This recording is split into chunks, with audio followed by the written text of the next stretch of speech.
Gitu aja.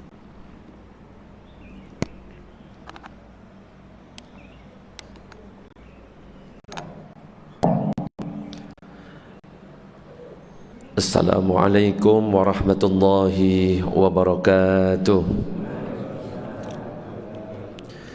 Bismillah walhamdulillah, wassalatu wassalamu ala rasulillah sayyidina Muhammad ibn Abdillah wa ala alihi wa sahbihi wa man walah, la hawla wa la quwata illa billah. Ma ba'du, nawayna at-ta'alluma wa at-ta'lim wa at-tadhakkura wa at-tadhkir wal naf'a wal intifa' wal ifadata wal istifada wal hath ala tamassuki bi kitabillahi wa sunnati rasulih wad du'a ila al huda wad dalalata ala al khair wa ibtigha'a wajhillah mardatihi wa qurbihi wa thawabihi subhanahu wa ta'ala ila hadratin nabiyil mustafa Muhammadin sallallahu alaihi wasallam. Al-Fatihah. A'udzu billahi minasyaitonir rajim. Bismillahirrahmanirrahim. Alhamdulillahi rabbil alamin, arrahmanir rahim, maliki yaumiddin. Iyyaka na'budu wa iyyaka nasta'in. Ihdinas siratal mustaqim. Siratal ladzina an'amta 'alaihim ghairil maghdubi 'alaihim waladdallin. Amin.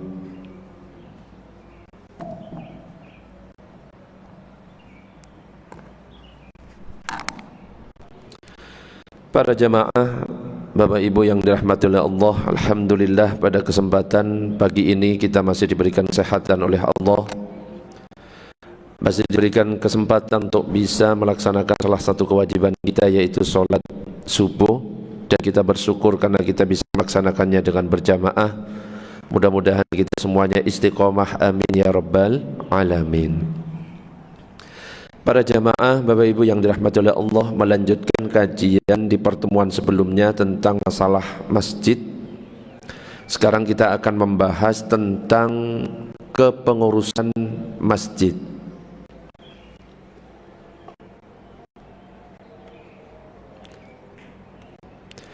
Kalau kita berbicara tentang kepengurusan masjid, maka ada beberapa istilah yang mungkin perlu kita ketahui. Yang pertama, istilah nazir dan qayyim. Jadi dalam kaitan pengelolaan masjid, kepengurusan masjid itu dibagi menjadi dua. Ada istilah nazir, ada istilah qayyim. Nazir itu adalah orang yang bertanggung jawab sepenuhnya atas perawatan, pemeliharaan serta pengembangan aset wakaf. Jadi yang menerima wakaf itu nazir, yang ngawasi itu nazir, yang memelihara sepenuhnya, merawat pengembangan aset dari wakaf itu nazir namanya. Sedangkan qayyim itu adalah pekerja lapangan yang merawat masjid, yang jaga masjid, menjalankan kegiatan masjid, yang bersih-bersih masjid dan lain sebagainya. Itu istilahnya qayyim.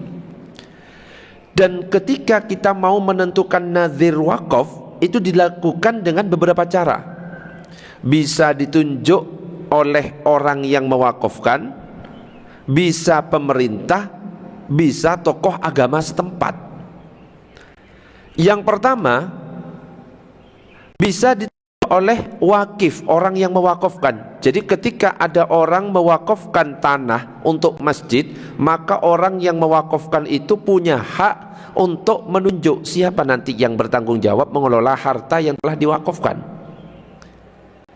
Bisa dia kelola sendiri atau menunjuk orang lain untuk mengelolanya, baik perseorangan atau boleh kelompok. Yang kedua, pemerintah. Kalau pemerintah itu istilahnya nadir am. Jika ternyata wakif itu tidak menunjuk orang untuk menjadi nazir, nadir itu yang mengelola, merawat, memelihara, seperti yang saya jelaskan tadi. Jika ternyata wakif, orang yang mewakafkan, tidak menunjuk orang yang menjadi nazir, maka kenaziran berpindah kepada pemerintah. Gak nunjuk, cuma mewakafkan. Dalam konteks di negara kita Indonesia, yang berwenang adalah Kementerian Agama atau Badan Wakaf Indonesia. Dan hal ini hanya berlaku bagi wakaf yang sudah didaftarkan. Kadang-kadang kan ada orang yang mewakafkan hanya sebatas lisan, tidak bisa, ya, tidak terdaftar di sana sehingga tidak bisa menjadi nazir am, itu nggak bisa. Maka nadir yang telah disahkan oleh pemerintah itulah nadir am. Jadi kalau orang yang mewakafkan tidak nunjuk tetapi wakafnya itu didaftarkan, maka pemerintah yang ditunjuk oleh pemerintah itulah yang menjadi nadir, pengelolanya. Yang ketiga, tokoh agama setempat. Jadi kenaziran dipegang oleh tokoh agama setempat jika tidak ada nadir khos, alias orang yang mewakafkan gak nunjuk siapapun. Yang kedua, tidak ada hakim atau nadir am, alias tidak didaftarkan wakafnya. Maka akhirnya apa? Berpindah kepada tokoh agama setempat. Tapi itu pun bisa dirinci lagi. Dalam pelaksanaan kenadiran tokoh agama setempat itu, bila tokoh agamanya itu berkompeten dan dia ingin mengelolanya, boleh dikelola. Kalau seandainya dia berkompeten tapi tidak mau mengelolanya, tunjuk orang yang berkompeten. Jika dia tidak berkompeten, wajib menunjuk orang untuk mengelolanya. Jadi istilah sebenarnya kalau kita buka dalam kitab-kitab fikih, yang dikenal itu adalah nazir dan qayyim. Jadi tidak ada istilah takmir sebenarnya. Makanya kalau kita berbicara tentang takmir masjid, yang mungkin yang kita kenal di masjid-masjid di Indonesia, ya istilahnya adalah takmir. Takmir itu kata lainnya Dewan Kemakmuran Masjid atau disingkat DKM, sama artinya. Jadi istilah takmir masjid sebenarnya tidak ada dalam kacamata fikih. Ya nggak tahu siapa yang memulai istilah tersebut, tetapi ketika kita cek misalkan di Kamus Besar Bahasa Indonesia, ternyata takmir itu punya makna yang pertama, upaya untuk meramaikan masjid, upaya untuk memakmurkan masjid. Yang kedua, pengurus masjid yang memang tujuannya adalah untuk memakmurkan masjid. Sehingga kita bisa menarik benang merah bahwa ternyata istilah takmir masjid itu adalah orang-orang yang berupaya memakmurkan serta mengurusi hal-hal yang berkaitan dengan masjid. Dan bisa jadi juga istilah ini hanya populer di Indonesia. Jadi kalau kita lihat di kitab-kitab fikih, nggak ada istilah takmir. Yang dikenal itu hanyalah nazir dan qayyim. Nazir itu yang mengelola, memelihara, sedangkan kalau qayyim pelaksananya. Dan mungkin saja istilah takmir ini merujuk pada ayat Al-Quran surat At-Taubah yang berbunyi, Innama ya'muru masajidallahi man amana billahi wal yawmil akhir wa aqamas salata wa ataz zakata wa lam yahsha illallah fa'asa ulaika ayyakunu minal muhtadin. Sesungguhnya yang pantas memakmurkan masjid-masjid Allah hanyalah orang yang beriman kepada Allah dan hari akhir, mendirikan salat, menunaikan zakat, serta tidak takut kepada siapapun selain Allah. Mereka itulah yang diharapkan termasuk golongan orang-orang yang mendapat petunjuk. Jadi istilah takmir itu mungkin diambil oleh orang-orang Indonesia dari surat At-Taubah. Ada kata di sini, innama ya'muru masajidallah, siapa yang memakmurkan masjid-masjid. Makanya akhirnya dikenal dengan istilah takmir atau Dewan Kemakmuran Masjid. Dan ternyata jika kita melihat tugas dan fungsi takmir Indonesia itu yang terdiri dari beberapa pengurus, ternyata takmir itu justru bisa mencangkup nazir dan qayyim. Tugasnya nazir ada di takmir juga, ya mengelola, mengawasi, memelihara aset wakaf. Tugasnya qayyim, pelaksana, membersihkan, menjaga keamanan, mengadakan pengajian-pengajian dan lain sebagainya, itu juga ada di takmir.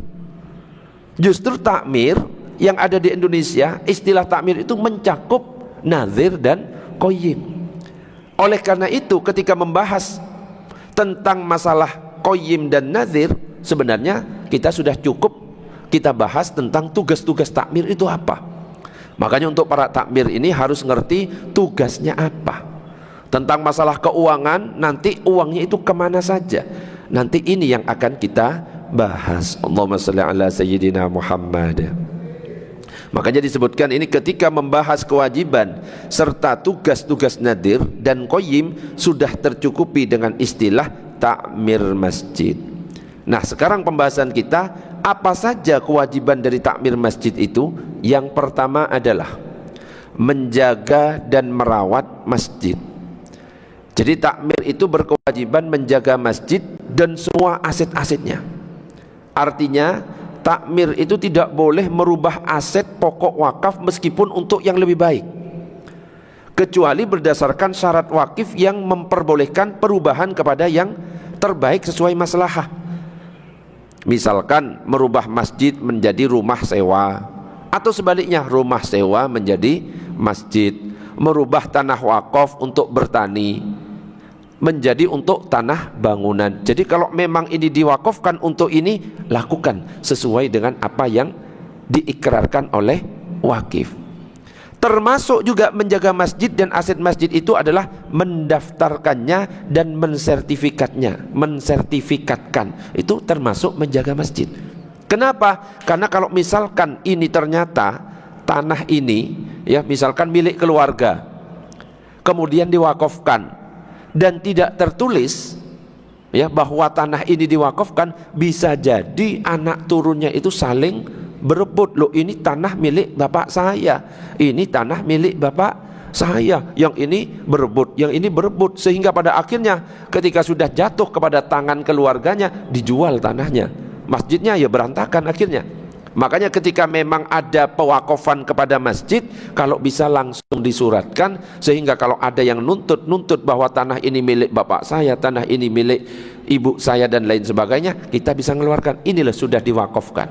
Karena kalau kita sudah mewakafkan, maka sudah bukan milik pribadi lagi, tapi justru menjadi milik Allah. Tidak bisa dijual, nggak bisa kita perjualbelikan. Termasuk kalau misalkan kita punya rumah, terus kemudian satu ruangan kita wakafkan, ruangan ini saya wakafkan untuk masjid, maka berfungsi hukum masjid meskipun cuma ruangan itu. Kita bisa tahiyatul masjid di situ, kita bisa apalagi iktikaf di situ. Orang yang haid gak boleh masuk ke situ meskipun ada dalam rumah. Tetapi ingat, ketika dijual, karena ketika sudah diwakafkan itu sudah bukan milik kita tapi milik Allah, maka ketika kita menjual, gak boleh menjual ruangan yang sudah diwakafkan sebagai masjid. Allahumma shalli ala sayyidina Muhammad. Ada buku di situ, ambilkan. Makanya takmir masjid ya harus faham tentang ini. Kalau ini bah sudah disuratkan belum bah? Belum. Tapi ini milik umum ya, fasum, berarti milik fasum. Allahumma sholli ala sayyidina Muhammad. Jadi salah satu tugasnya adalah menjaga dan merawat masjid. Yang kedua adalah mengelola harta masjid. Jadi takmir berkewajiban mengelola serta mengembangkan aset masjid. Sehingga seperti sawah misalkan, ya, kalau misalkan ada orang yang wakaf sawah ini untuk masjid, maka hasilnya itu ya untuk masjid nanti. Ada rumah sewa ini diwakafkan untuk masjid, maka kembalinya penghasilan itu harus ke masjid. Dan gak boleh takmir itu sembarangan menggunakan uang masjid, dipakai untuk dipinjamkan dan lain sebagainya. Uang masjid itu bukan bank. Kas masjid itu ya memang untuk kemaslahatan masjid, gak boleh dipinjamkan sana sini. Dan juga gak boleh kita menggunakan uang masjid untuk selain kepentingan masjid. Yang banyak salah itu ketika ibadah kurban. Yang perlu kita ketahui, kurban itu ibadah pribadi sebenarnya, yang sunnahnya disembelih sendiri di rumah-rumah. Tapi karena kemungkinan di antara mereka itu nggak punya kemampuan untuk nyembelih, maka ada inisiatif dari takmir masjid membentuk panitia kurban. Akhirnya diadakan, ayo yang mau kurban. Nah, banyak kesalahan-kesalahan yang ngambil air dari masjid. Itu sebenarnya tidak diperbolehkan, bahkan hukumnya haram. Kenapa? kurban bukan termasuk kegiatan untuk kemakmuran masjid. Kalau kita berbicara tentang kemakmuran masjid, yang dimaksud seperti apa? Pengajian. Boleh kalau misalkan kegiatan pengajian nyiapkan minuman, makanan, boleh. Tapi kalau kurban itu sebenarnya ibadah pribadi, cuma kemudian diinisiasi untuk diadakan oleh panitia, kemudian diadakan di masjid, itu nggak boleh sedikit pun pakai uang masjid. Beli kreseknya pakai uang kas masjid, nggak boleh. Airnya pakai air masjid, itu nggak boleh. Makanya ketika ibadah kurban ada operasional sendiri, yang mana operasionalnya itu digunakan untuk kepentingan kurban. Konsumsi ambil dari uang operasionalnya, membeli kresek ambil dari uang operasionalnya, air beli dari uang operasionalnya. Kalau sudah kadung, dan biasanya memang kadung, kalau sudah ngadakan di masjid biasanya pakai air masjid, maka wajib mengeluarkan dari uang operasional kurban untuk menggantikan air yang dipakai yang menjadi milik masjid. Seperti itu. Allahumma shalli ala sayyidina Muhammad. Kadang-kadang juga kita melihat ada colokan nganggur di masjid, betul? Terus kemudian dibuat ngeces. Pertanyaannya, boleh apa enggak itu? Ada enggak yang pernah lihat seperti itu? Ada colokan nganggur kemudian dipakai ngeces. Kalau misalkan colokan ini dipakai untuk kegiatan kemakmuran masjid, boleh apa enggak? Boleh. Kenapa? Ini kegiatan masjid, kegiatan kemakmuran masjid untuk pengajian, boleh. Ini dicolokkan, boleh, enggak masalah, karena memang kemakmuran masjid. Yang jadi pertanyaan, ya, orang-orang jamaah tiba-tiba duduk ngelihat colokan nganggur, ngeluarkan ces, dimasukkan ke situ. Pertanyaannya, boleh atau tidak itu? Ayo Pak, kira-kira boleh apa enggak ini? Ini suara sudah habis ini, ya, teriak-teriak dari hari Jumat ini. Tinggal sisa-sisa. Boleh apa enggak kira-kira? Ngeces di masjid boleh atau enggak? Boleh Bu? Hah? Ada yang boleh, ada yang enggak. Padahal ini banyak kejadian, tiba-tiba ngeces. Lah kalau memang itu untuk kegiatan masjid, HP-nya memang HP milik masjid, digunakan untuk live streaming dan lain sebagainya, itu enggak masalah. Lah ini HP pribadi dipakai untuk ngeces di masjid. Ternyata ulama itu sudah membahas. Apa pembahasan dari para ulama? Ternyata dikatakan hukum ngeces HP di masjid tidak diperbolehkan, kecuali pihak yang ngeces itu telah mendapatkan izin kepada takmir. Pak, ini boleh nggak ngeces? Oh ya boleh, tapi bukan cuma hanya izin. Ketika selesai ngeces, keluarkan infak yang sekiranya ukuran dia ngeces. Jadi ada sesuatu yang dikeluarkan sebagai pengganti kita ngeces di dalam masjid. Kecuali kalau memang takmirnya memang menyiapkan khusus. Nah, kalau ces-cesan nganggur yang di sini itu bukan khusus untuk ngeces umum. Nah, kecuali kalau takmir memang menyiapkan ada lemari, ada kuncinya, dan dikasih tempat untuk ces, itu boleh kalau seperti itu. Kan memang ada masjid yang seperti itu, yang menyiapkan lemari yang memang ada colokan-colokan untuk ngeces HP. Boleh kalau memang seperti itu, sudah ada izin jelas. Tapi kalau misalkan colokan-colokan nganggur di situ, itu nggak boleh, kecuali izin takmir. Dan ketika kita make, keluarkan infak sekedar ukuran kita ngeces HP. Jadi banyak kadang-kadang yang terjadi, kita nggak menyadari. Makan-makan di masjid, kira-kira boleh nggak makan di dalam masjid? Boleh apa enggak makan di dalam masjid? Lah ini kasus-kasus yang sering terjadi. Habis kegiatan Maulid Nabi, makan. Kadang-kadang ada kotaan, makan di dalam masjid. Boleh atau enggak? Halo? Hah? Kok dikit-dikit nggak boleh ki? Apa sih? Ngeces nggak boleh, makan nggak boleh. Yang disebut masjid, ingat, bukan cuma ruang utama. Serambi itu ya masjid. Lah kalau misalkan bilang makan di masjid gak boleh, yang di Serambi itu gak boleh loh makan dan minum. Boleh apa enggak? Boleh makan di masjid, tapi dengan ketentuan-ketentuan. Ada catatan-catatan, gak boleh sembarangan. Apa catatan-catatan kalau ketika kita mau makan di masjid? Yang pertama, tidak boleh mengotori masjid. Kalau mengotori masjid hukumnya haram. Yang kedua, tidak mempersempit orang sholat. Loh, orang mau sholat sunnah sampingnya sibuk makan ya, gak boleh seperti itu. Yang ketiga, bukan makanan yang dilarang seperti babi dan lain sebagainya. Makan babi di dalam masjid ya, wis jelas. Makanya sesuatu yang mungkin tidak disadari, kalau bisa jangan melakukan perkara haram atau perkara yang dibenci di dalam masjid. Orang-orang ya habis pengajian duduk di pojok rokokan. Coba saya tanya, rokok itu hukumnya apa? Kalau nggak haram ya makruh. Kalau orang-orang Muhammadiyah mengatakan hukumnya haram. Kalau orang-orang NU hukumnya makruh. Wis terserah, monggo. Kalau saya termasuk orang yang tidak mengharamkan, saya mengatakan makruh meskipun saya sendiri tidak merokok. Kenapa? Ketika saya mengatakan haram orang merokok, maka yang berhubungan dengan rokok semuanya haram. Orang yang nanam tembakau haram, orang yang jual rokok haram, orang yang bekerja di pabrik rokok itu gajinya jadi haram semuanya.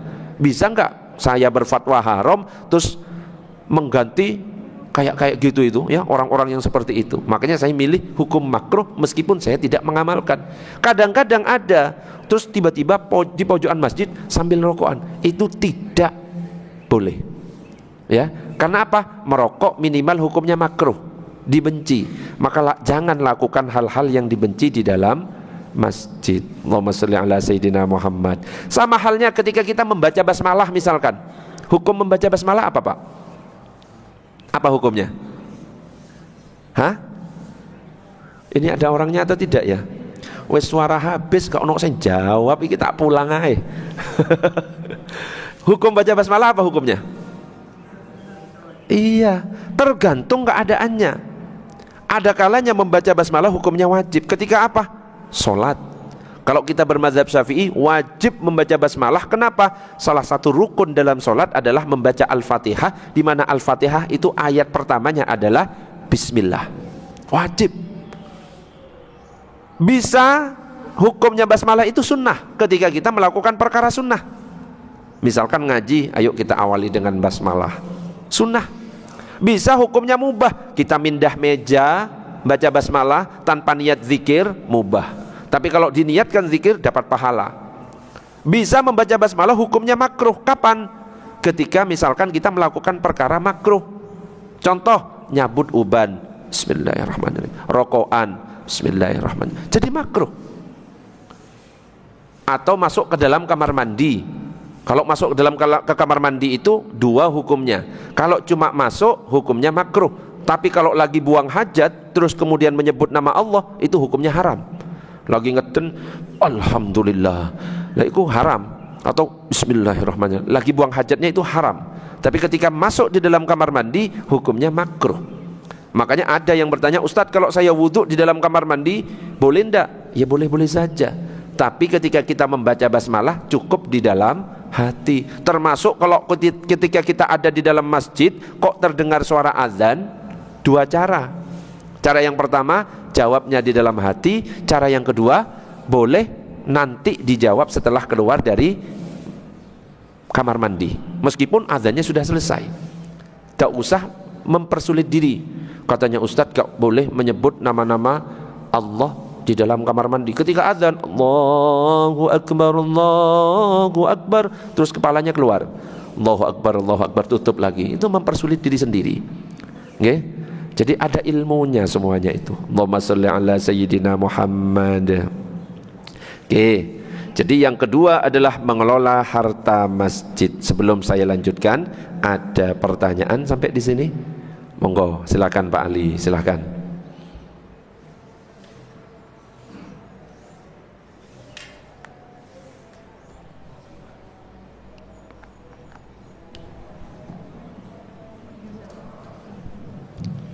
Bismillahirrahmanirrahim. Assalamualaikum warahmatullahi wabarakatuh. Assalamualaikum warahmatullahi wabarakatuh. Dari Ustadz tadi yang disampaikan bahwa salah satunya penggunaan fasilitas masjid itu harus dibarengi dengan izin dan infak. Pertanyaan saya ini mungkin menjadi itu, kalau petugas marbot ini kan disediakan tempat khusus di dalam masjid, itu apakah penggunaannya berlaku hukum yang sama dalam artian menggunakan listrik dan sebagainya? Itu yang pertama.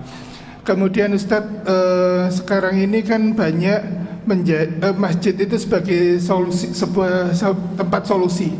Jadi ada beberapa masjid yang contoh menyediakan makan dan sebagainya, tapi bukan untuk dalam konteks kajian. Seperti halnya ada salah satu masjid di Surabaya itu menyediakan makan gratis untuk seluruh, bukan cuma jamaah tapi juga orang-orang non muslim dan sebagainya. Itu hukumnya bagaimana Ustadz? Termasuk juga ada salah satu masjid di Jogja itu yang memberi menyelesaikan hutang jamaahnya menggunakan keuangan masjid dan sebagainya. Itu bagaimana Ustadz? Terima kasih. Assalamualaikum warahmatullahi wabarakatuh. Waalaikumsalam warahmatullahi wabarakatuh. Yang pertama tentang ruangan yang disediakan untuk marbot, apakah boleh atau harus izin juga? Izin Pak, yang marbot mundur Pak ya. Ustaz, gak jadi marbot di sini, masa setiap ngecas saya harus izin ya?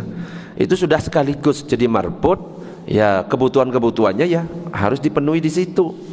Dan memang ya ini ruangannya khusus, maka yang ngecas ya di situ, ya ganti baju ya di situ, ya nggak beda dengan kita di ruangan utama kita jamaah yang memang tidak tinggal di sini. Apalagi marbot itu sebagian dari bentuk kemakmuran masjid, yang jaga masjid itu. Yang pertama. Yang kedua adalah apa Pak Ali tadi?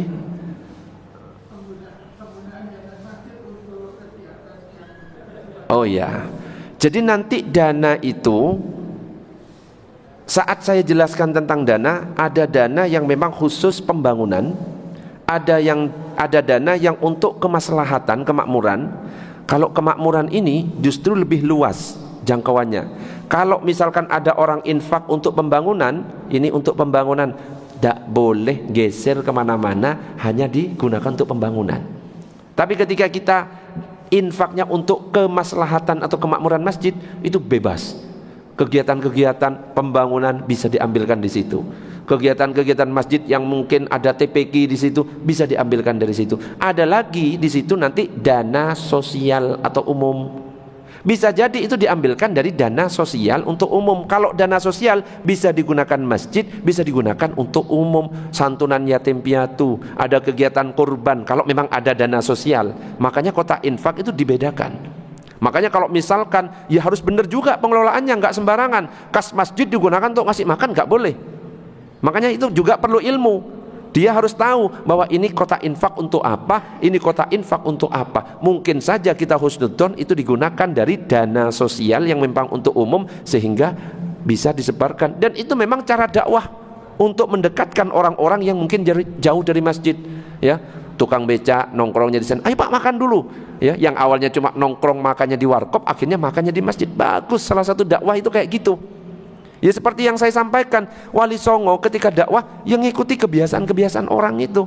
Sukanya ngumpul-ngumpul, dihilangkan kejelekan-kejelekan yang ada dalam ngumpul-ngumpulnya. Minumannya jangan khamr, ayo ganti kopi. Nah, kan lebih enak.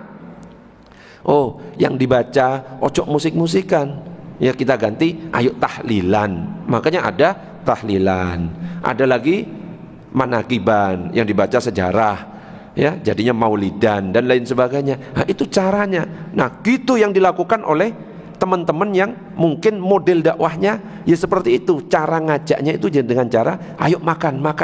Tapi ya harus ngerti uang yang dipakai harus sesuai. Gak sembarangan kas masjid atau kas bangunan masjid dipakai untuk itu, hukumnya haram. Maka dia itu harus tahu ilmunya tentang itu. Termasuk masjid yang di sana yang terkenal, yang katanya setiap hari kasnya harus 0. Kalau di sini kira-kira mampu nggak? Tiba-tiba kasnya kita nolkan hari ini, mampu bah? Tiba-tiba ada kebutuhan mendesak. Kalau nggak berpengalaman ya, ojo ya. Tapi ya betul. Karena apa? Tidak pengen mungkin dia ada tanggung jawab sedikit pun di hadapan Allah ketika mungkin dia harus bertanggung jawab di hari itu. Loh, sudah saya selesaikan kok, yang dikasih jamaah saya salurkan semuanya. Bahkan disiapkan tempat tidur, bagus kayak gitu. Itu salah satu solusi mendekatkan orang ke masjid. Ada orang datang ke masjid sholat duha, siapkan, tiba-tiba ada pelayannya yang nyiapkan, ya. Ada pramugarinya, ya ojo perempuan ya, tiba-tiba pramugari perempuan ya. Meskipun memakmurkan masjid, siapkan minum.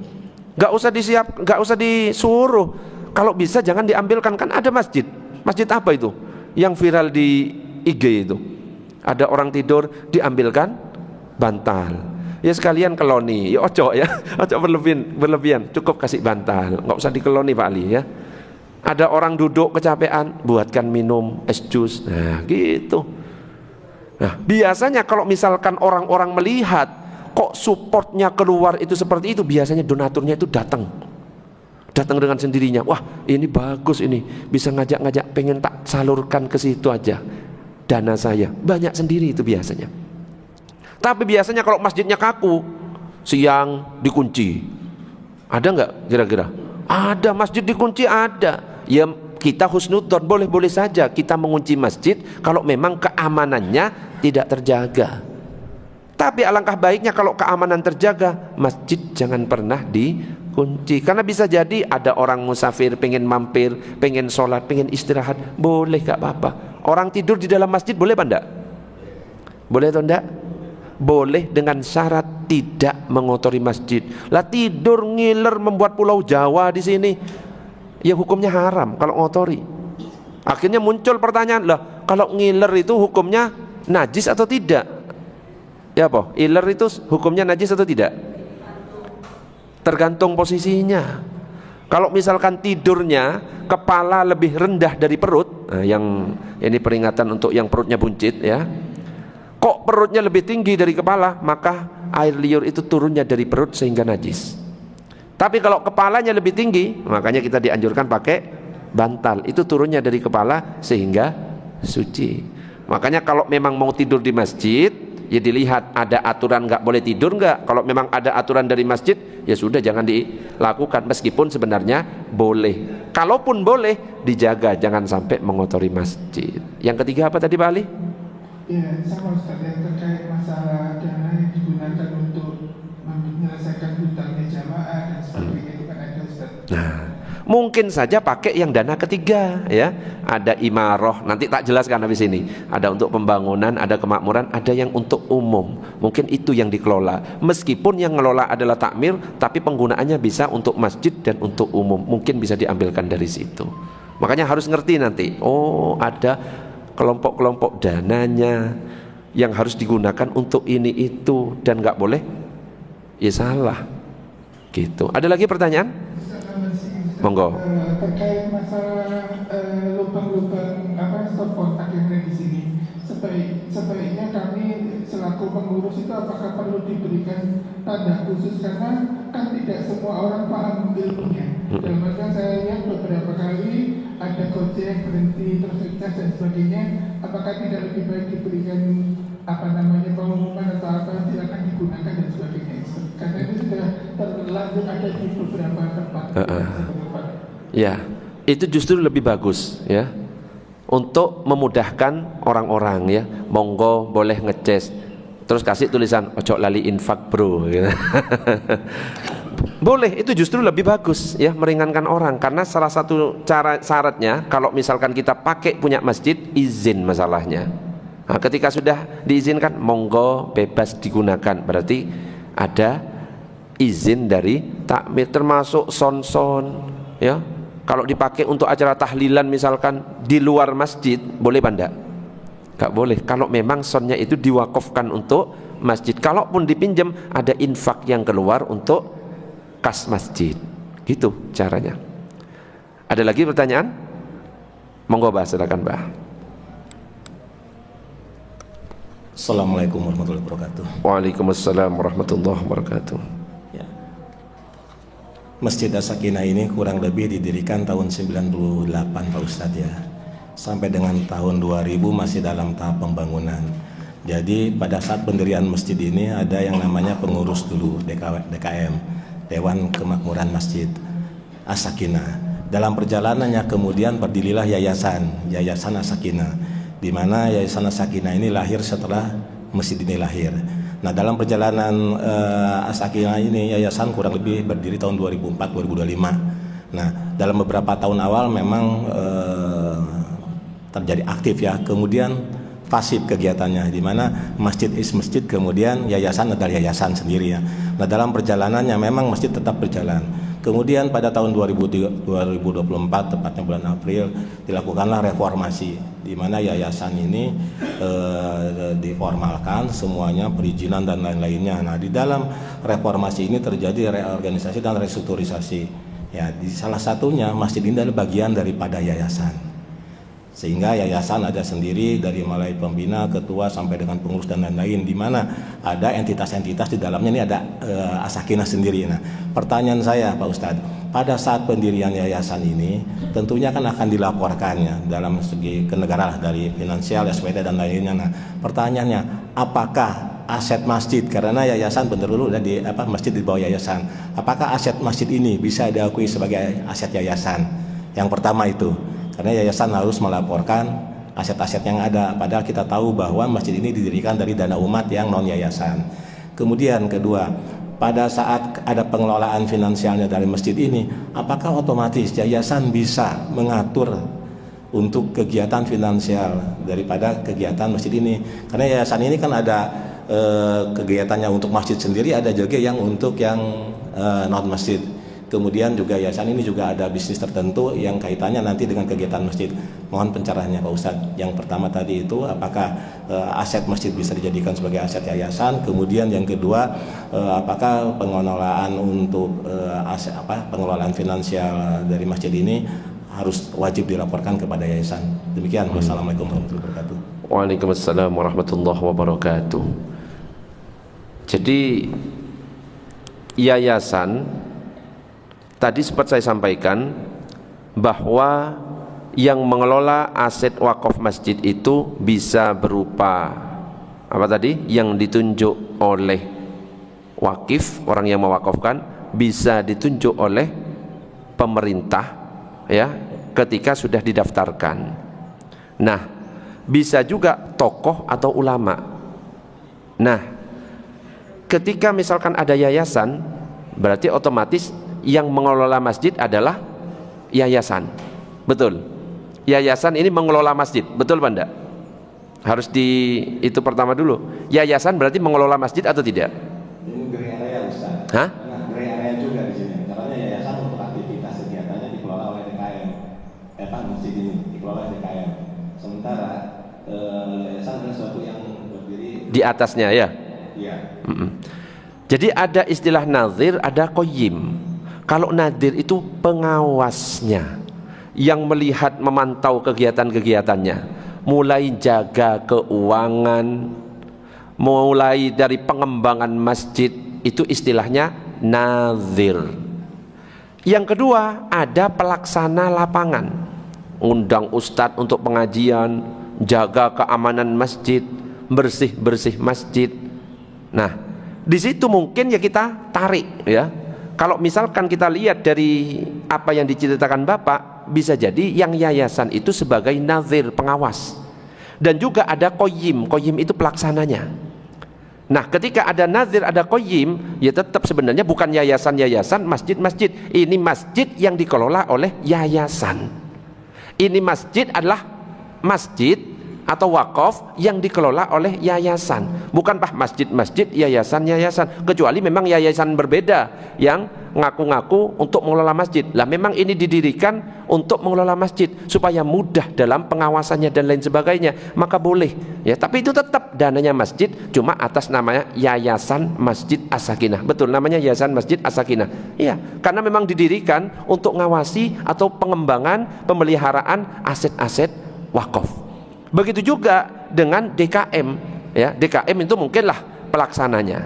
Betul? Kan di bawah yayasan, betul. DKM di bawah yayasan. Ia mengelola. Tetap ini sebenarnya atas nama masjid, cuma yang mengelola adalah sebuah yayasan atau lembaga. Dan boleh itu, gak masalah. Atau gak pakai yayasan, ya berarti kan dikelola perorangan atau memang kelompok masyarakat. Boleh itu juga. Makanya tadi ada nadir khos yang ditunjuk oleh pewakaf, kamu nanti kelola ya, nanti tolong. Nah, ini akhirnya nunjuk pengurus-pengurusnya. Yang kedua, nadir am, ya mungkin didaftarkan kepada pemerintah, kemudian nunjuk sebuah wadah atau perorangan pemerintahnya. Nah, atau memang tidak dilaporkan ke sana karena memang ini tidak didaftarkan di Badan Wakaf Indonesia, tapi langsung nunjuk sebuah kelompok atau perorangan, yayasan misalkan, sebuah kelompok kan, yayasan itu yang terdiri dari banyak-banyak orang untuk mengelola ini. Nah, jadi gak apa-apa, oh ini dana masjid, tapi tetap itu semuanya kembali itu atas nama masjid. Yayasan itu cuma wadah untuk mengelola sebagai nazir dan qayyim atau pelaksananya. Bisa difahami atau tambah bingung? Jadi gini, secara asas formalnya kan, untuk yayasan ini kan ada pendiri, di mana pendiri itu juga menunjukkan personal. Ya, salah satunya mungkin yang saya juga ada di situ. Kemudian di satu sisi kan kita juga secara asas formal melaporkan aset yayasan. Sementara kita tahu bahwa masjid itu bukan aset yayasan gitu. Iya. Awalnya dari dana umat gitu. Sementara begitu kita laporkan sebagai yayasan, ini ada menjadi keraguan kami, apakah kami mengakui bahwa aset ini adalah milik yayasan? Karena kalau milik yayasan secara asas formalnya adalah milik pendiri. Kalau misalkan yayasan terus diatasnamakan personal, nggak bisa. Meskipun pendiri atau ketua yayasan, kalau misalkan secara formal bisa nggak diganti? Bisa apa enggak? Kalau memang bisa, kok ada jabatannya kok diganti karena memang milik umum, itu boleh. Tapi kalau misalkan atas nama perseorangan dan nggak mau diganti, ya saya yang mendirikan, ini milik saya, oh tak bisa. Itu jadi milik pribadi itu. Jadi yayasan yang dijadikan wadah memang benar-benar milik umum.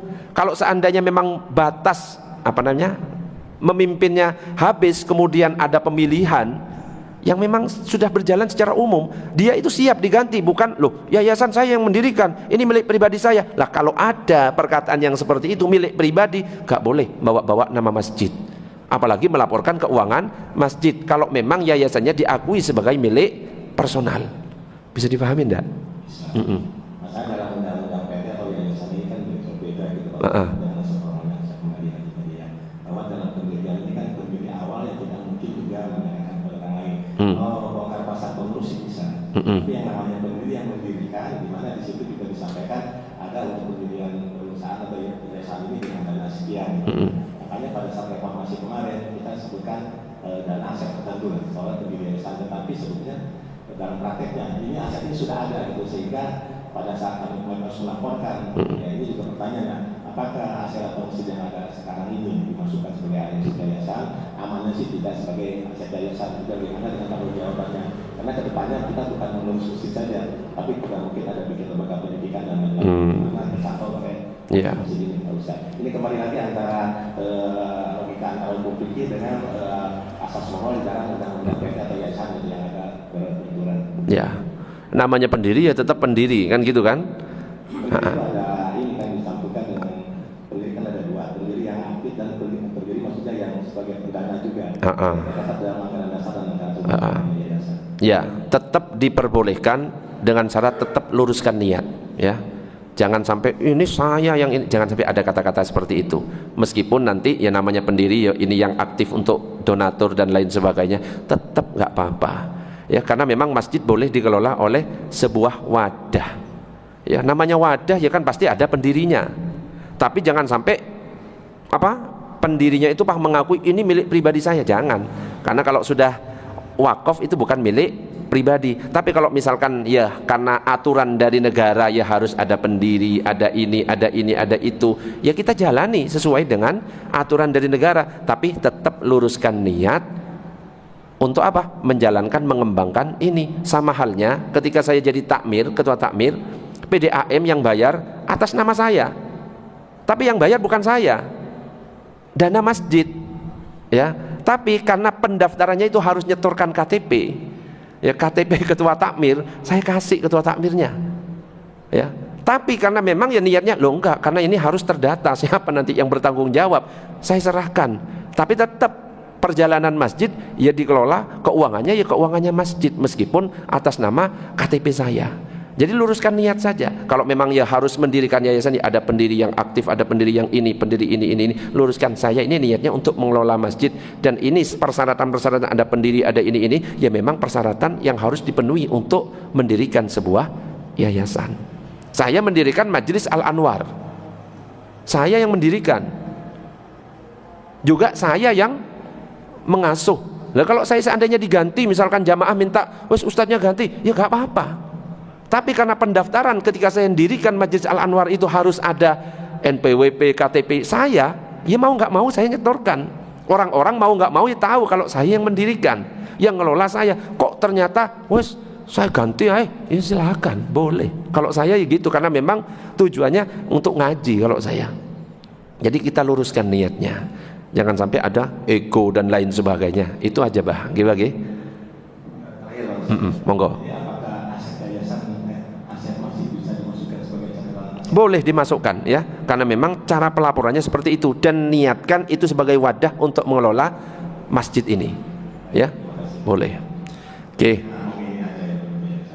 Ya, Allahumma sholli ala Sayyidina Muhammad. Jadi yang kedua adalah mengelola harta masjid. Yang ketiga, ini sekaligus yang terakhir, mengalokasikan harta sesuai dengan keperuntukannya. Nah, harta masjid itu seperti yang ditanyakan oleh Pak Ali tadi, ada harta yang memang untuk bangunan masjid, istilahnya imaroh. Jadi kalau ada orang yang mewakafkan sesuatu untuk bangunan masjid, maka lakukan sesuai dengan wakafnya. Ini keramik untuk pembangunan masjid, gak boleh dijual, lakukan untuk pembangunan masjid. Ini uang untuk pembangunan masjid, gak boleh untuk pengajian terus dibuat makan, tapi untuk pembangunan masjid. Makanya lebih khusus ini kalau misalkan ada orang infak untuk imaroh, atau ada orang ngasih wakaf sawah, ini hasilnya nanti untuk masjid, semuanya harus masuk untuk pembangunan masjid. Kalau memang diwakafkan untuk pembangunan masjid. Itu yang pertama. Yang kedua, ada harta untuk kemaslahatan masjid, kemakmuran masjid. Yang infak kas, itu untuk kemakmuran masjid, dan ini justru lebih bagus, lebih umum. Kemakmuran masjid bisa digunakan untuk apa saja. Untuk pengajian boleh, untuk makan, kegiatan rapat takmir boleh apa enggak? Boleh, wong takmir itu rapat untuk kemakmuran masjid. Untuk makan jamaah subuh boleh. Untuk pembangunan masjid boleh apa enggak? Boleh. Makanya kalau mau infak supaya takmir itu enggak kesulitan, enggak bingung, infakkan atas nama kemaslahatan atau kemakmuran masjid, karena nanti itu bisa digunakan untuk apa saja, kecuali untuk luar kepentingan masjid. Di luar kepentingan masjid, orang sakit diambilkan dari ini, gak boleh. Ada takmir sakit dijenguk, ngambil sebagian dari kas, gak boleh. Yang penting untuk kemakmuran masjid. Bangun masjid, sound rusak, LCD rusak, bebas kalau kita infakkan untuk kemaslahatan masjid. Contohnya apa? Uang kas infak, kotak infak yang dimasukkan, yaitu untuk kemaslahatan masjid, bebas itu. Ada TPQ yang berjalan di sini, boleh. Kok kurang dana? Didukung oleh uang kemakmuran masjid, karena memang TPQ didirikan untuk masjid dan untuk kemakmuran masjid. Karena masjid kan macam-macam, untuk ngajar ngaji, bahkan Nabi itu masalah politik dibahas di masjid, bukan politik yang nyalah-nyalahkan, cara berpolitik yang baik. Tapi ketika memimpin negara ya di masjid, ketika ada orang curhat ya di masjid semuanya. Kalau Nabi seperti itu, pemerintahan dilakukan di masjid. Bahkan yang dibangun dulu adalah ketika Nabi hijrah apa? Masjid, Masjid Nabawi. Makanya kalau kemaslahatan masjid atau masoleh itu lebih umum. Dan yang ketiga ada lagi untuk kemaslahatan umum. Kalau tadi kemaslahatan masjid, yang ketiga ada dana untuk kemaslahatan umum. Ada tulisannya untuk kemaslahatan umum, untuk kemakmuran masjid. Kalau kita mau membedakan jadinya gampang. Oh, ini kemaslahatan umum berarti boleh nggak digunakan untuk masjid. Kalau kemaslahatan umum boleh untuk masjid, boleh untuk luar masjid. Ada kegiatan santunan, boleh pakai itu. Ada kegiatan kurban, kok kurang kreseknya, boleh pakai itu. Ada kegiatan, ada orang sakit dan harus ngasih, boleh diambilkan. Ada duafa, mungkin mau berbagi, boleh di situ. Itu kalau misalkan ada orang infak atas nama kemaslahatan umum. Makanya saya pernah menemukan ada kotak infak itu sampai banyak. Untuk santunan yatim ada sendiri, ada kas masjid ada pembangunan masjid. Nah, itu harus disesuaikan dengan tujuan-tujuan orang yang meletakkan itu. Oh, pembangunan masjid berarti ini khusus pembangunan. Oh, kemakmuran atau kas masjid ini bebas, untuk pembangunan juga bisa. Oh, kemaslahatan umum, untuk masjid bisa, untuk luar bisa. Jadi yang paling umum itu adalah kemaslahatan umum, tapi tetap harus ada kemaslahatan masjid. supaya ada dana yang jelas untuk kegiatan masjid ini. Allahumma sholli ala sayyidina Muhammad. Ada pertanyaan? Wes 1 jam ternyata. Monggo Mbah, silakan Mbah.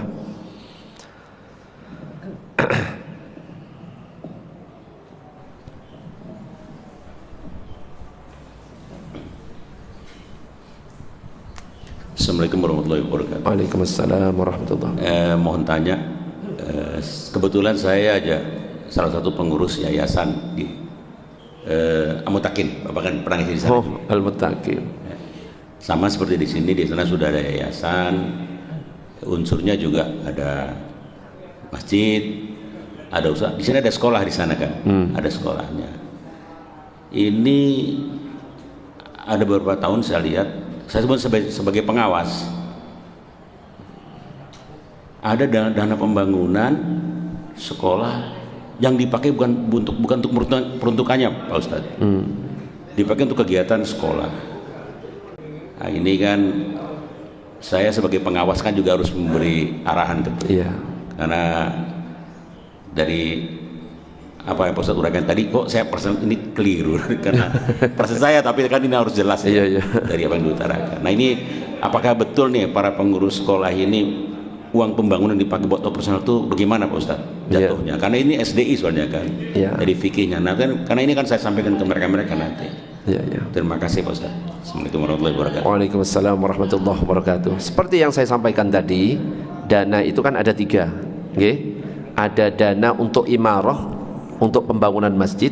Berarti kalau ada orang memang mewakafkan atau infak atau sedekah atas nama pembangunan masjid, wajib tidak keluar dari itu, wajib. Dan nggak boleh dipindah. Kegiatan pengajian nggak boleh, kegiatan santunan yatim itu hukumnya haram. 1. Misalkan memang di infak ini pembangunan sekolah, lakukan sesuai dengan apa yang diikrarkan oleh penginfaknya itu, nggak boleh geser. Ya, ini untuk bangun lapangan. Oh, lapangan mungkin ya untuk sekolah ya, bisa ya, masih bisa. Untuk pengajian di dalam masjid nggak boleh, harus disesuaikan.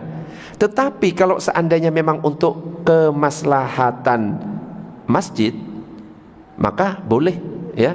Bolehnya untuk apa? Ini bisa untuk apa? Pembangunan, bisa juga untuk kemakmuran. Tapi kalau misalkan masjid dan sekolah itu beda nggak? Beda kan? Berarti kan nggak boleh untuk masjid.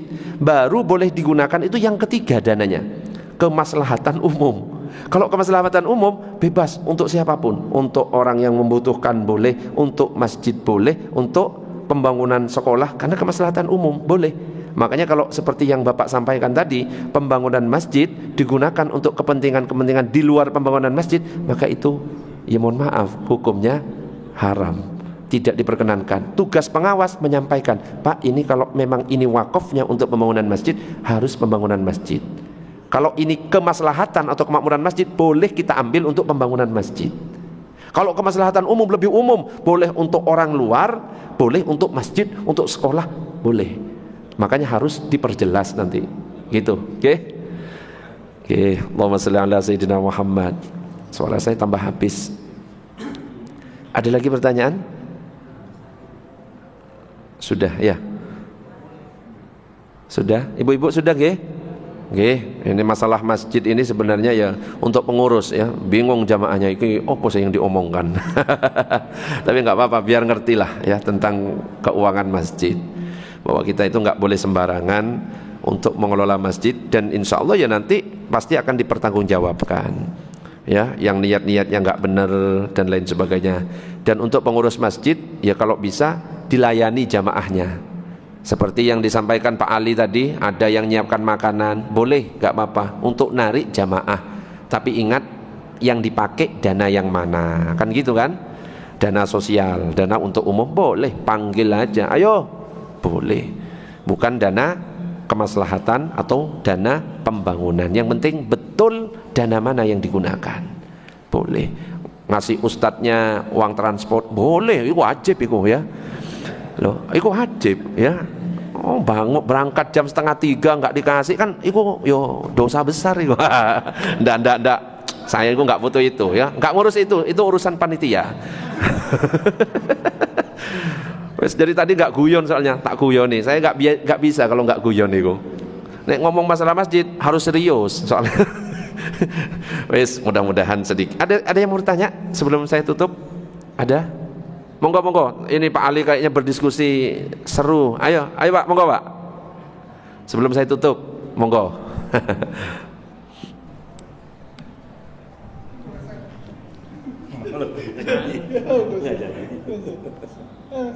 Ayo, nggak apa-apa. Ayo Pak Ali.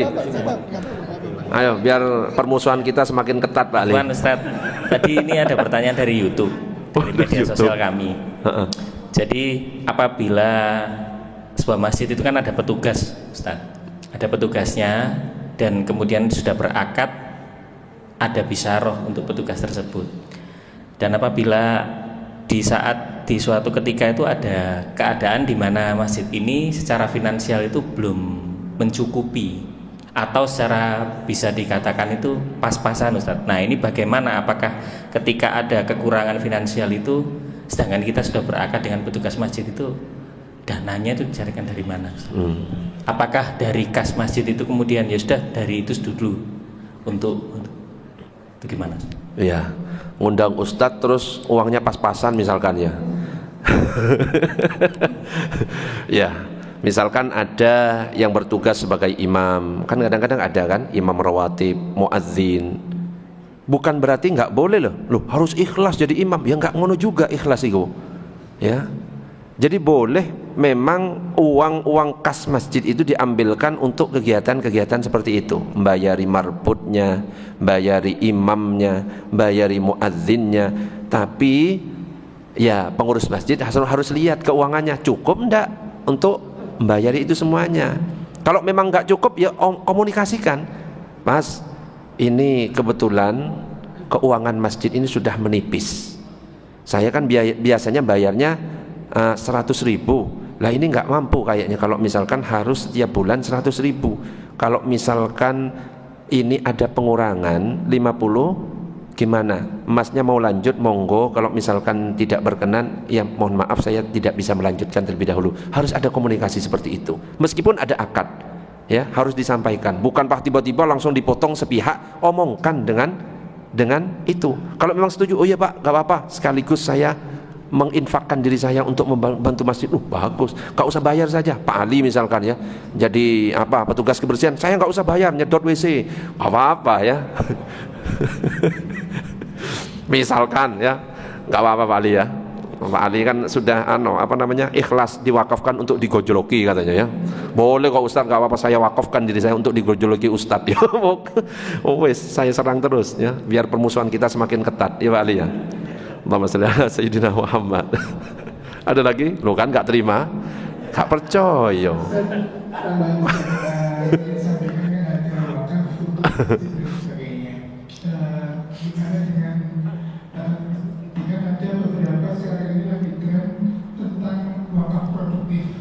Jadi ketika kita itu menggunakan bahwa untuk menggunakan entah ini merupakan sawah atau apa, kemudian ya.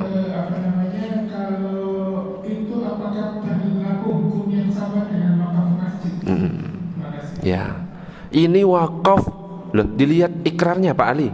Ya, ini wakaf nanti hasilnya untuk masjid, bukan berarti pas sawahnya jadi masjid, bukan. Tapi hasil yang dihasilkan dari sawah jadi masjid, menjadi milik masjid, dana yang didapat jadi milik masjid. Tapi kalau misalkan orang, jadi sesuai dengan akadnya.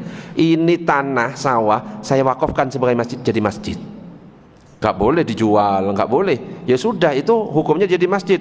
Orang yang haid gak boleh masuk, orang iktikaf boleh. Misalkan Pak Ali kok wakafkan sawah, terus pengen iktikaf sendirian di tengah sawah, itu boleh kalau memang diikatkan sebagai masjid. Tapi kalau omongannya hasilnya dari sawah ini saya wakafkan untuk masjid, bukan pas sawahnya berarti jadi masjid, tapi hasilnya saja yang akan masuk.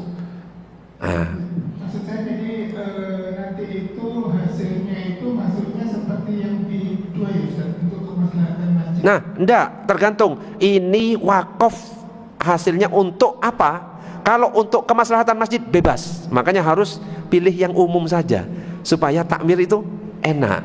Bisa untuk kemaslahatan masjid, bisa untuk pembangunan masjid. Karena ada, Pak, nanti ini saya wakafkan hasilnya untuk pembangunan masjid. Ya sudah, akhirnya terlalu sempit untuk pembangunan masjid.